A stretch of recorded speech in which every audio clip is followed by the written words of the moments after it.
بسم الله الرحمن الرحيم. الحمد لله رب العالمين، الصلاة والسلام على أشرف المرسلين نبينا محمد وعلى آله وصحبه أجمعين. أما بعد سيسترا وبرادر، السلام عليكم ورحمة الله وبركاته. إن شاء الله تعالى det här är första live-sändning på svenska. Vi hade pratat förra gången, eller jag hade förklarat förra gången om vad Koranen är och förklarat vad det betyder. Att Allah subhanahu wa ta'alas ord. Jag hoppas att ni kan vända er till första videon och lyssna på den. Och inshallah idag jag ska fortsätta förklaringen också om Koran. Eftersom det är som muslim är det jätteviktigt att man vet de här informationen om Koran. Eftersom vi alla muslimer tror på Koran, vi läser Koran och vi lever efter, eller vi försöker i alla fall leva efter Koran. Och det är viktigt att man kan vad är det budskapet i Koran? Vad är det Koranen? Vad är det Allah subhanahu wa ta'ala vill säga till oss genom Koranen? Om man inte kan på arabiska så finns det översättning på olika språk som man ska vända sig. Om det är på svenska eller på engelska är det väldigt viktigt att man vänder sig. Så inshallah vi kommer att fortsätta, och barakallah fikum och jazakumullah khair, och ni är välkomna till första sändningen.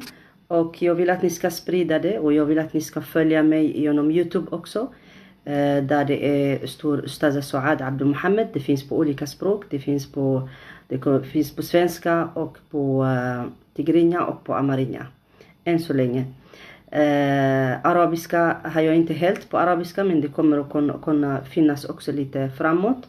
Men just nu är det bara de språken som jag har. På tigrinja finns det för det mesta, för jag hade förut lagt ner många video, bara ljud eller audio. Men för de som kan lite tigrinja och mycket svenska, speciellt ungdomar, så kan de också lyssna på det och träna på tigrinja språket också. Det är alltid bra att kunna många språk, för det är tillgång som ni vet. Så vi förklarade förra gången vad Koran är. Och jag nämnde hur Allah subhanahu wa ta'ala beskrev Koranen. Inna nahnu nazzalna alayka al-Qur'ana tanzila. Allah subhanahu wa ta'ala. Inna anzalnahu Qur'anan arabiyan la'allakum ta'qilun. Det hade vi också förklarat. Idag kommer jag ta upp det här nuzul al-Qur'an. När Qur'an kom, hur kom det Qur'an? نزل القرآن أول ما نزل على رسول الله صلى الله عليه وسلم في ليلة القدر في رمضان. قال الله تعالى إنا أنزلناه في ليلة القدر. Jag kommer alltid läsa på arabiska och förklara på svenska. Jag vill jättegärna att ni ska vända er till Korans budskap eller tolkning eller översättning på svenska. Så ni kan få mera både förklaring för verserna, och att ni får det lättare på om det är svenska som är närmaste språk för er. Allah subhanahu wa ta'ala, när Koran kom från Allah subhanahu wa ta'ala, uppenbarades till profet Muhammad sallallahu alaihi wasallam, vilken fi laylat al-qadr. Som ni vet, vi har under Ramadan, vi har en dag som heter laylat al-qadr. Just under den natten, Allah subhanahu wa ta'ala säger inna anzalnahu fi laylat al-qadr i kapitel al-qadr vers 1. Inna anzalnahu fi laylatin mubaraka inna kunna mundirin. Fiha yafruqu kulla amrin hakim. I surat al-Dukhan också, Allah subhanahu wa ta'ala säger att Allah subhanahu wa ta'ala har uppenbarat Koran fi laylatin mubaraka, den här natten som är välsignad natt. Inna kunna mundirin. Allah subhanahu wa ta'ala har skickat varning till människan genom Koran för att de ska förbereda sig för domedagen, för att göra goda gärningar under sitt liv. Och det kom profet Muhammad sallallahu alaihi wasallam, som han har berättat om sig själv, att jag har kommit, jag och att profeten sallallahu alaihi wasallam blev uppenbart, eller att han fick ansvar för risala, eller för den här resan från genom Koranen till människorna. Det är nära domedagen. Profeten sallallahu alaihi wasallam blev han fick ansvaret under den tiden som är närmare till domedagen. Efter att profet Muhammad sallallahu alaihi wasallam har kommit är inte så långt till domedagen. Därför Rasul sallallahu alaihi wasallam, han har varit en varnare. Han varnar oss om vad som kommer att vänta på oss inför domedagen, och att vi måste dyrka Allah subhanahu wa ta'ala, och att det gäller islam för alla människor som ska följa det. Fiha yafruqu kulla amrin hakim, just under den natten, allt som ungefär planeras för människor under den natten, Allah subhanahu wa ta'ala, vad som kommer till nästa natt, eller till nästa år, alltså under Laylat al-Qadr kommer allt, vad människan till exempel kommer att få kommande året. Det här gäller för muslimer som tror på islam. Mina lektioner, eller det jag försöker förklara det om islam till muslimer. Men sen är det självklart att andra människor kan också lyssna och ha nytta av det. Men jag kommer inte gå in på diskussioner om olika saker som är utanför ämnet, kan man säga. Allah säger fiha yafruqu kulla amrin hakim, surat al-Dukhan. I en annan vers säger shahr ramadan alladhi unzila fihi al-Quran hudan lin-nasi wa bayyinatin min al-huda wal-furqan. Månaden Ramadan, Allah subhanahu wa ta'ala, när Allah beskriver om Ramadan, det är en månad, en väldigt välsignad månad och viktigt för muslimer, och den är en viktig pelare i islam, en av de pelarna som efter shahadat anna Muhammad Rasulullah kommer شهادة أن محمد رسول الله إقام الصلاة إيتاء الزكاة وصوم رمضان وحج البيت من استطاع إليه سبيلا. Det är de här viktiga 5 pelare. Fastan, Ramadan är en del av vad ska man säga, av de här 5 pelare. Så Allah säger till oss, den här viktig månad som alla muslimer fastar en gång per år, en månad.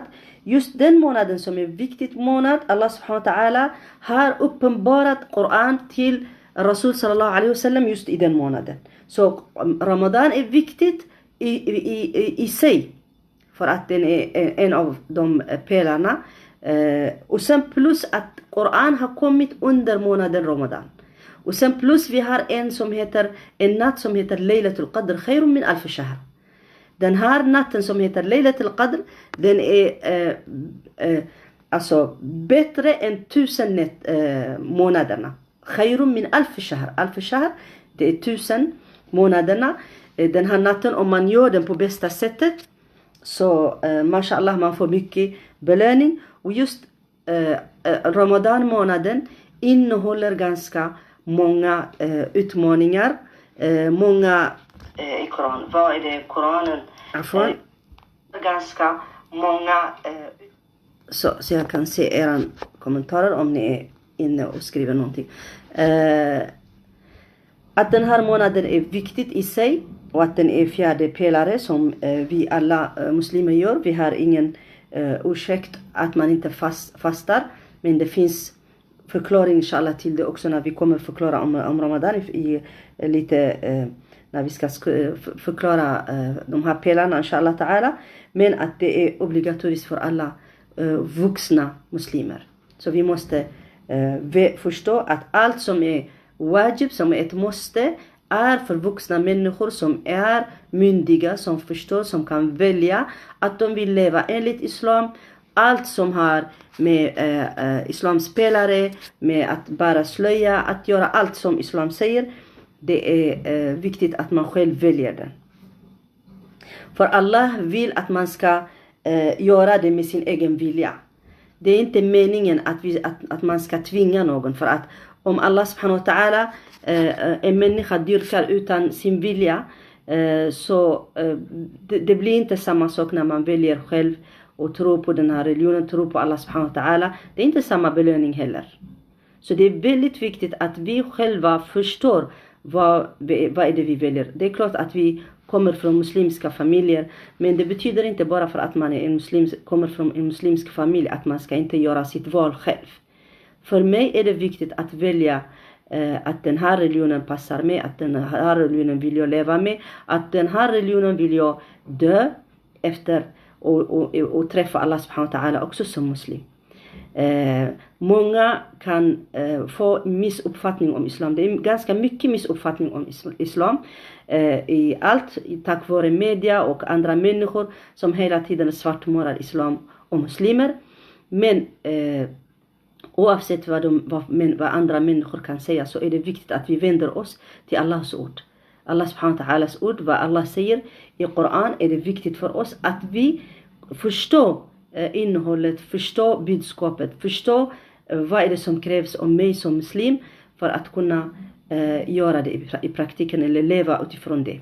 Islam är det för mig den finaste religionen som man kan leva och utöva i praktiken utan att man känner sig pressad eller utan att man känner sig att det är tungt, utan att man känner sig att man är utanför, utan att man känner sig att man är dum bara för att man följer islam. Islam är en religion som inte krockar med någonting i naturen, i samhällen, om det är bra saker, om det är goda saker som människorna kan ha nytta av. Så det krockar inte med någonting, men det gäller att kunna hitta sina vägar i de samhällen vi lever i. Om vi lever i Europa eller om vi lever i andra länder. I alla samhällen så kan man känna att det man gör kanske andra människor kan kritisera eller kan tycka att man inte gör rätt. Så följer man eller väljer man islam, så måste man acceptera eller förvänta sig att det kan förekomma olika svårigheter och utmaningar. Och det är som allt annat. Allt annat i livet har massa utmaningar. Det finns ingenting som är lätt. Att leva som muslim i dagens värld är inte lätt. Det är den svåraste kan vara. Men om jag själv bestämmer och vill verkligen leva utifrån det, så måste jag också kunna ta alla utmaningar som kan komma från olika håll, olika svårigheter. Tar man inte de här utmaningarna, så man kan inte heller utvecklas som människa. Man kan inte känna sig att man gör det man vill. För att jag ska kunna känna mig att det jag lever utifrån det, så det passar mig och jag vill det. Man kan välja andra saker i världen, i livet. Men det finns mycket utmaningar för det också. Så människor går igenom i olika andra sammanhang också olika utmaningar. Det betyder inte det bara för att man är muslim, att det är muslimerna bara som har utmaningar. Så livet i sig har mycket utmaningar. Så det är viktigt att man känner att man stöd av Allah subhanahu wa ta'ala, att man har stöd av Koran, att man har stöd av profeten Muhammed sallallahu alaihi wasallam levnadssätt. Det är där vi kan få inspirationen. Det är där vi kan få olika lösningar till vardags problem som vi har. Det är samma sak. Vi är människor. Det har varit människor på den tiden. Det var olika människor som hade olika tro, olika sätt att leva. Så när muslimerna kom, de fick massa utmaningar i sitt eget land. Rasul sallallahu alaihi wasallam i sitt eget land, i sin befolkning, han gick igenom jättemycket svårigheter. Han blev motarbetad, han fick jättemotstånd i sitt eget i sitt eget land. Med sin egen klan, med sina släktingar, med de närmaste människorna. Han fick det. Men han lämnade inte det för att han fick utmaningar. Profet Muhammed sallallahu alaihi wasallam har gått igenom så mycket för att vi ska få det islam på det här sättet, på ett enkelt sätt som vi har nu. De har gått igenom, många sahaba gick igenom jättemycket. Många dog och gav sitt liv till islam och till kommande muslimer för att det ska vara kvar. Så nu, även om vi kan få svårigheter att folk tittar på oss eller säger dumma saker till oss, vad som helst, det kan komma jättemycket. Längre än så kan komma också. Och i Sverige nu, som ni har följt den här debatten, diskussionen också, att de vill ha en lag eller ett lag som förbjuder muslimska kvinnor att de ska ha slöja på sig. Det är en jättestor utmaning. För mig i Sverige, jag berättade för er i första videon när jag skulle berätta hur det var när jag kom 1985 som muslim. Och hur de här utmaningarna och svårigheterna som fanns på den tiden. Som muslim, de frågar om slöja, om varför man åt inte fläsk, varför ska man be, varför. Det var många frågor.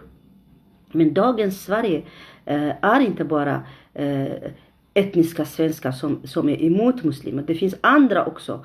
Andra människor som kommer från andra länder. Som har sina problem från sina länder. Som har med sina samhället eller islam att göra. Som har ganska mycket hat mot islam och muslimer. Som är inte okej att acceptera.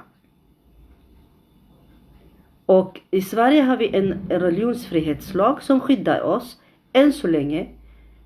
Och det är det utifrån vi måste förklara för människor att det är inte okej. Det här är mitt val. Har jag valt att ha på mig slöja? Har jag valt att leva som muslim? Som ingen människa har rätt att kunna förbjuda mig eller hindra mig att göra det. Och utifrån den demokrati vi pratar om också i Sverige som har varit, som finns fortfarande, som ger rätten att de antimuslimska människor som kommer i sin parti och yttrar sig väldigt rasistiskt och omänskligt sätt. Det är tack vare deras demokrati som alla gynnar de pratar om. Och det är självklart de får ha rätten att säga det. Men vi får ha också rätten att säga nej till deras förslag. Nej till deras kränkningar. För det här är ett sätt att leva i Sverige. Det finns olika andra människor som lever på ett annat sätt också. Varför pratar man inte om det? Varför förbjuder man inte i skolan i andra sammanhang? Varför är det bara muslimer som vi ska förbjuda det ena det andra? Varför gäller demokrati för andra människor men inte för muslimer? Det kan jag inte förstå. Så i alla fall, det ingår i den här utmaningen som jag säger att har man valt att man lever som muslim och har man valt islam, så man förväntar sig att det kan finnas svårigheter. Men det är inte omöjligt att kunna förklara till människor, att kunna säga faktiskt, det kanske de är okunniga, de kanske är rädda, de kan ha olika anledningar att säga det, att de gör på det här sättet. Det kan finnas andra intressen för människor som ligger bakom, som vill ha problem mellan människor. Det kan vara olika orsaker. Men det är viktigt att vi också utövar islam på rätt sätt. Och att vi måste vara den rätta muslimer för islam. För att jag förstår, det finns ju också många saker som vi muslimer gör. Som kan ge aggression eller göra andra människor att de tycker att vi gör fel på olika saker. Så vi måste själva försöka se vad är det för misstag vi gör till exempel. Någonting som inte stämmer med islam eller inte stämmer med samhällsregler till exempel. Där vi kan ändra. Där vi kan göra det på bästa sättet. Utan att vi krockar med någon. Så därför är Koran ett sätt att leva. Men det gäller att hitta lösningar hela tiden också. För att leva i det samhälle man lever i. I vilket samhälle man befinner sig. Det kan vara sin egen etniska samhälle. Ibland svårt att leva som muslim. På grund av olika orsaker. Så därför Allah subhanahu wa ta'ala säger till oss genom de här genom Koran olika budskap som beskriver för oss. شهر رمضان الذي أنزل فيه القرآن هدى للناس وبينات من الهدى والفرقان.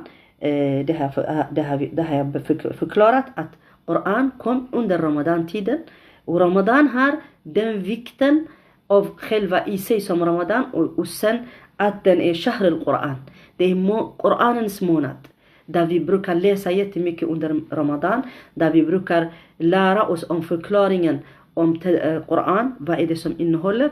Man måste läsa på ett bästa sättet. På tadabbur. Alltså att man ska försöka förstå Koran. Det är inte bara läsa, babbla utan att förstå. Utan det är viktigt att man läser det man läser ska man också förstå.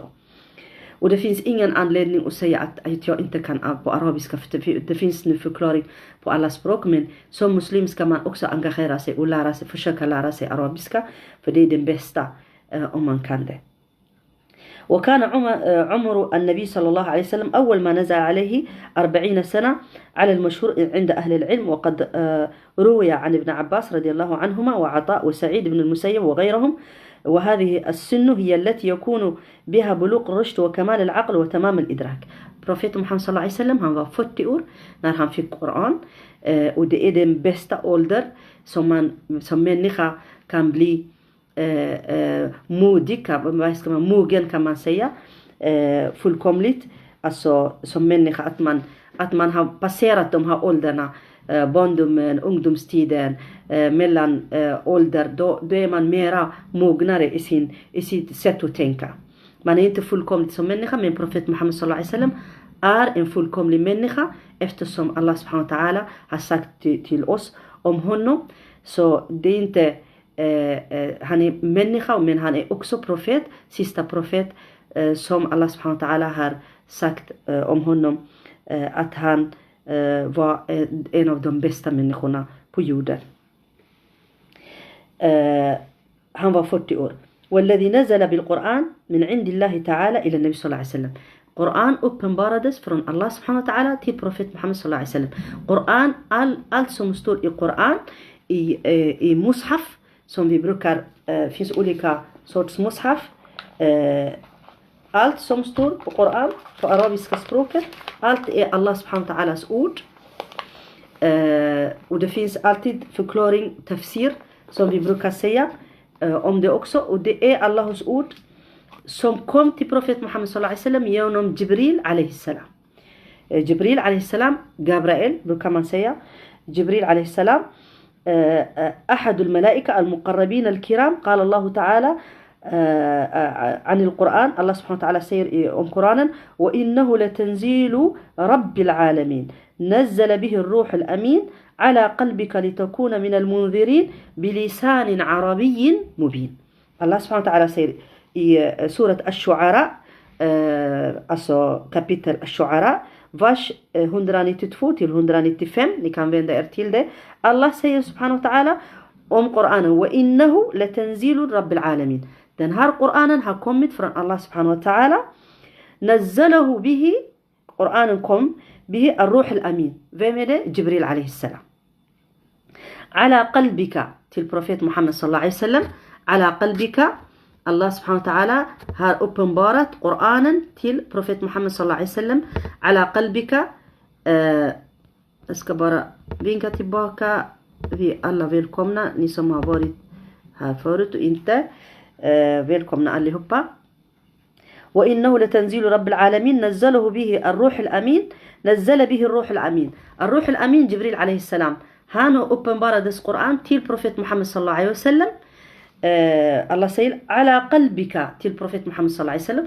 Och sen när Allah subhanahu wa ta'ala säger till profet Muhammed sallallahu alaihi wasallam, då är det till alla hans umma, till alla mu'minin. Ala qalbika litakuna min al-mundirin.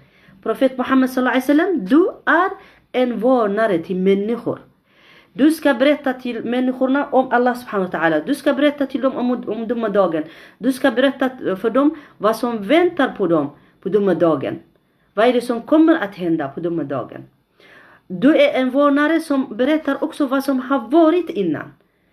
Om andra profeterna, om Adam alaihi salam, om Nuh, om Lut alaihi salam, om Musa och Isa och alla profeterna. Varför kom de här profeterna? Vad var det deras uppgift? Vad skulle de förmedla människorna? Allt det här ska du berätta till människorna. Eftersom du är den sista profet som kommer avsluta alla profeternas uppgift. Att varna människor. Att säga till människor: dyrka Allah subhanahu wa ta'ala bara. Inte något annat. Dyrka inte ta'ut. Alltså som icke Allah subhanahu wa ta'ala gillar. Att man ska tro på Allah subhanahu wa ta'ala genom någon annan. Om det är som man har på sidan om. Eller att man gör kyrk. Eller att man ska inte vara kafir. Att man ska inte vara icke-troende.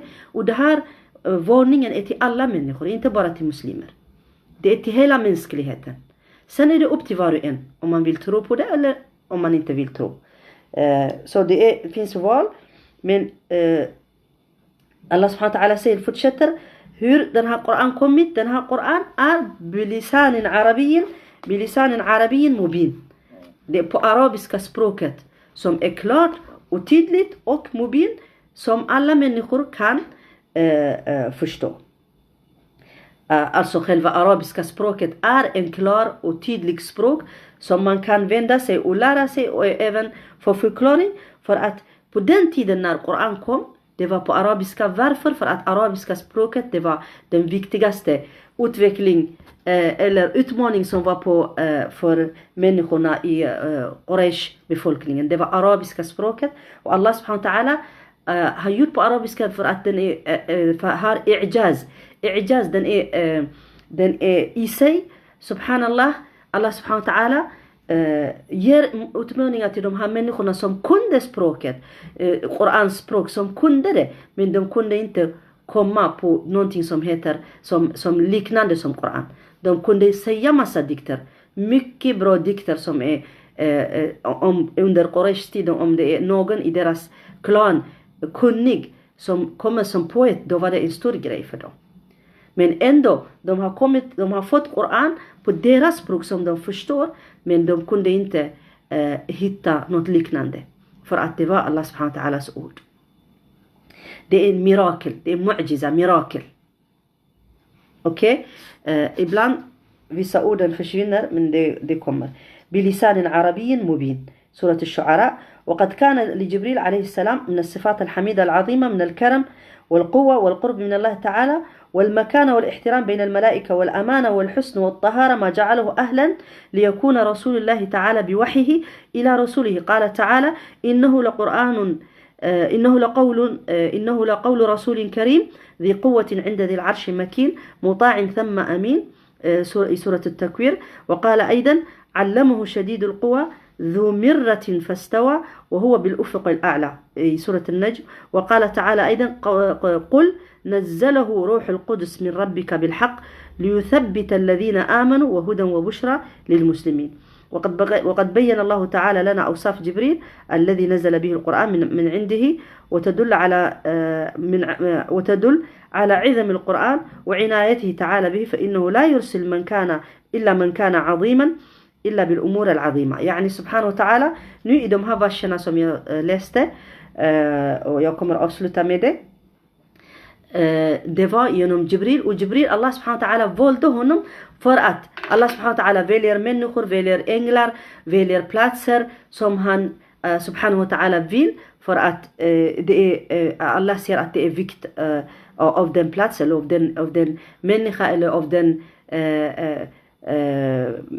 vad heter det, ängel också. Så Jibril alayhi salam är en ängel som är viktigt, som Allah subhanahu wa ta'ala beskriver honom i Koranen på bästa sättet. Och Allah säger att det är han som har fått äran att bära Koran från himmelen till jorden till profet Muhammad sallallahu alaihi wasallam. Och Allah har beskrivit innahu laqawlu rasulun karim dhi quwwatin 'inda dhil 'arshi makin muta'in thumma amin. Allah subhanahu wa ta'ala beskriver om Jibril också om honom att den här ängel som är väldigt viktig ängel som gjorde den här uppgiften. Han bärde bud från Allah subhanahu wa ta'ala till alla profeterna och profet Muhammad sallallahu alaihi wasallam. Allah säger också قل نزله روح القدس. روح القدس det är Jibril alayhi salam min rabbik, från Allah subhanahu wa ta'ala, från ilah بالحق, som är haq, som är sanning. ليثبت الذين آمنوا. Varför? För att de som är troende ska få tathbit. Tathbit betyder att de ska försöka, att Allah subhanahu wa ta'ala säger fortsätt tro på islam, ni finns på den rätta vägen. Tathbit, för att man ska kunna fortsätta och hålla sig fast vid det man tror, för det är inte lätt. Man kan få, som jag sa, olika utmaningar, olika svårigheter i livet för att man är muslim. Inget annat, bara för att man är muslim. Man kan bli kallad det ena det andra. Varför? Bara för att man är muslim. Och Allah säger subhanahu wa ta'ala, den här Koran Allah har skickat för att vi ska vara fastna, vi fastnar vid vår tro och får inspiration, vi får styrka av Allah subhanahu wa ta'ala, vi får den genom att vi läser Koran. Det är Allahs ord. ليثبت قل إن نزله روح القدس من ربك بالحق ليثبت الذين آمنوا وهدى وبشرى للمؤمنين. Inte bara det. Det är huda, alltså den är en vägvisare. Koran är en ljus, en vägvisare, ett lag som beskriver, som berättar vad som har hänt från Adam a.s. tills domedagen och vad som kommer hända i framtiden på domedagen, som gör allt klar bild för människa på alla stora frågor. Varför jag är här? Varför jag är som människa här? Vem ska jag tro på? För alla människor går och grubblar om de här sakerna. Även om man är icke troende, om man inte tror på Allah subhanahu wa ta'ala. Den här frågan kommer till alla människor. Varför är jag skapad? Vem har skapat mig? Vad kommer att hända när jag har dött? Det är normalt. Allah subhanahu wa ta'ala gjort att alla människor kan undra. Därför finns det svar på de här frågorna i Koran. Och Allah säger den är hudan, den är vägvisare och bushra. Den berättar också en bushra på svenska när man säger en goda nyheter för er som ni är troende. Ni troende, alla människor som tror på islam, ni som är troende, den är vägvisare för er och den också berättar för er vad som väntar på er. Om ni följer Koran, om ni följer Allah subhanahu wa ta'ala, om ni följer profet Muhammad sallallahu alaihi wasallam sätt att leva, det kommer finnas paradiset. Det är bushra. Allah subhanahu wa ta'ala ger en bushra, en goda nyheter som säger till oss, och bushra till vem? Till muslimin. Till dem som tror på islam. Vem är muslim? Många säger Muhammedan. Vi är inte Muhammedan. Jag ska förklara det här. Det var någon som har skrivit till mig eller på kommenten i YouTube. Han säger vi är Muhammedan. Vi är inte Muhammedan. Vi är muslimer. Islam, muslimer. Muhammedan, vi har inte det. Vi blir inte kallat Muhammedan. Vi många försöker förklara till andra människor att vi kallas Muhammedan. Som till exempel om man är kristen, till Kristus, man säger att man är kristen. Det är inte samma sak för islam. Vi är muslimer. Om man tror på Allah subhanahu wa ta'ala, man säger ashhadu an la ilaha illallah och ashhadu anna Muhammadan rasulullah, som betyder jag vittnar att det finns bara en Allah subhanahu wa ta'ala som jag ska tro på den rätta vägen. Finns ingen annan skapare som jag ska dyrka på bästa sättet på den rätta vägen, som förklarar Allah subhanahu wa ta'ala. Bara Allah subhanahu wa ta'ala. Och jag vittnar att det, när man säger ashhadu, det betyder jag vittnar. Ashhadu an la ilaha illallah och ashhadu anna Muhammadan rasulullah. Att Muhammad sallallahu alaihi wasallam är sista profet. Jag vittnar också det. Då är man muslim. Sen man ska följa de här islams 5 pelare, som efter shahada, det är iqam salat, att man gör bönen, iqam salat, ita zakat, man ger almusa, iqam salat, ita zakat och som ramadan, man fastar ramadan en månad, och hajj al-bayt man istata ilayhi sabila, man gör en resa till Mekka, till haram, man gör hajj, pilgrimresa en gång om livet, om man har möjligheten, både ekonomiskt och hälsomässigt, och det finns mycket förklaring till det. Inshallah ta'ala, jag kommer att fortsätta på det här sättet. Jag hoppas att ni kan sprida det till andra människor som kan följa på live på Facebook. Men jag kommer också ladda ner den till min kanal, till YouTube, min kanal i YouTube. Så ni kan också gå tillbaka och titta på det och försöka göra också subscribe så att ni kan få varje gång nya. Eftersom just nu i min Facebook så mina vänner är fullt med 5000, men jag vet inte om man ska lösa det på ett annat sätt så att ni på svenska, alltså eftersom jag gör på olika språk så det har blivit fullt. Men inshallah ta'ala det löser sig så småningom. Jag hoppas om ni har åsikt eller om ni har idéer som ni vill att jag ska ta upp, till exempel speciellt svenska ungdomar, vill jag jättegärna att ni skriver till mig, och ni kan också nå mig genom min telefon. Den är offentlig, ni kan googla mig Suad Mohammed också, ni kan hitta mitt nummer. Eftersom som jag berättade så en gång i tiden i Sverige har jag varit en offentlig debattör för islam, som jag har förklarat för många människor och varit med om olika debatter som har med islam att göra och islams frågor att göra. Och jag har försökt vara en bro mellan muslimer och det svenska samhället och försökte att man blir integrerad i det svenska samhället på allas villkor. Inte assimilera men integrera. Och tyvärr den här integrationen som vi har jobbat i många år, så känns det som att den håller på att spricka, men det gäller att vi försöker jobba vidare för det också för som muslimer, för att jag anser att jag är också svensk muslim, svensk medborgare. Mina barn är födda här, de är svenskar. Mina barn också svenskar, de är födda här. Så det är viktigt att vi inser också, att vi inser att vi också som muslimer och svenskar, att vi måste göra vår del också. Vi kan inte bara skylla på andra människor, utan vi måste också ifrågasätta oss själva och försöka hitta lösningar för våra problematik tillsammans. För att vi är en del av samhället. Vi är en del av det svenska samhället. Vi kommer aldrig försvinna. Det är inte meningen att vi är här. Allting har sin mening, och det var inte meningen att vi kommer hit utan någon anledning, utan Allah subhanahu wa ta'ala vill att vi är här och vi har mening och vi kommer att ha mening, och det är inte meningen att vi ska försvinna. Vi också, precis som svenska medborgare, vi är måna av det svenska samhället och vi vill att svenska samhället ska ha det bra, och vi gör vårt bästa, vi jobbar och betalar skatt och gör allt våra skyldigheter, och vi vill ha våra rättigheter också. Vi är inte mindre än andra människor som går nakna, som gör allt annat som vi inte kanske vill göra det, och de har rätt att göra det. Vi är exakt som dem, och det är viktigt att vi blir respekterade och accepterade. Och Sverige är ett mångkulturellt samhälle och mångfald i det. Vi kan inte bara prata om genom den etniska svenska grunden bara. För allting ändras. Därför är det viktigt att vi inser att Sverige är ett mångkulturellt samhälle.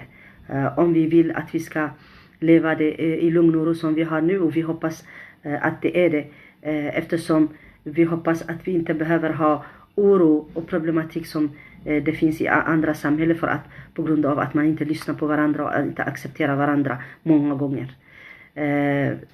Jag hoppas att det var enkelt för er, och jag vill göra det enkelt som möjligt. Man kan säga många svåra texter på svenska, men mitt sätt är att jag vill ha det så enkelt som möjligt, så vardagligt som möjligt. Men man kan alltid vända sig till svårare texter, till svårare böcker om man vill fördjupa sig, och det får vara er tur att göra det. وبارك الله فيكم وجزاكم الله خيرا وآخر دعوانا الحمد لله رب العالمين وصلى الله على نبينا محمد وعلى آله وصحبه أجمعين والسلام عليكم ورحمة الله وبركاته.